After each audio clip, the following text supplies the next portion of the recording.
Tam Santiago tem chão que se chama Johannes Santiago Til, que estava dono de cativo que se chama Santiago, e Santiago agora deportado of vervoerd naar Curaçao. Mim sou tata e de banda de minha tata, mita de Bonaire, Santiago de Bonaire. De banda de minha mama, mita Philips, Philips de St. Martin. E na turdos banda nós temos descendente de que estão escravizados. Também nós temos descendente que não estava escravizado, sobre misa com meu bisabuelo de banda de minha mama, estava ser francês que estava viva na St. Martin.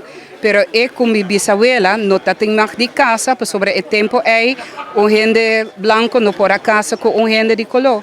Pero não há 6 UC. Dus tu receita certa informação não começar, pero no momento aqui botin ko wak na que banda de medalha bota biba, por exemplo na banda de Cruz Oudeberg Eman, ou bota biba na esunang kuta Santiago, Helder, Philips, Becker, tem hopi fam kuta fam nang di esnang ko awardo esclavizar e ko ahaya ng libertad.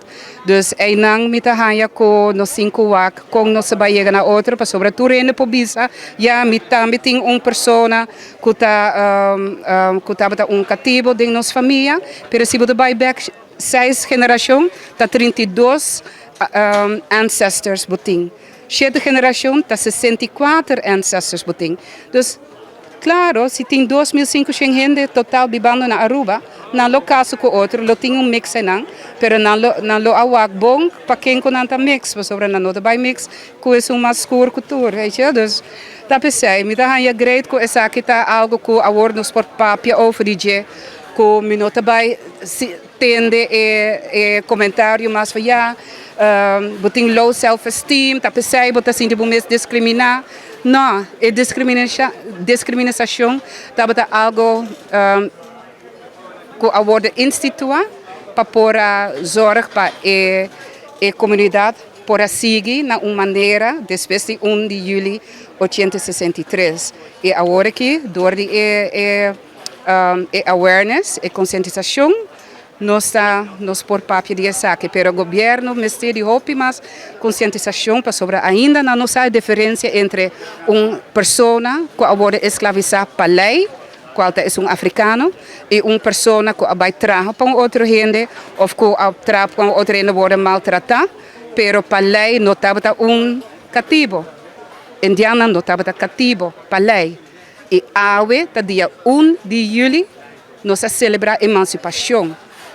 Para a lei com a saca 8 de agosto de 1863 e com a bira efetuativa na 1 de julho de 1863 para sobre dengue documento na assassina tabisa com a luna de julho na Suriname estava a luna com a wata yobe dus e cativo não estava livre também tapi sai nang escolhe para guarda de agosto de julho panang por duna nang primeira luna livre que estava luna livre cava.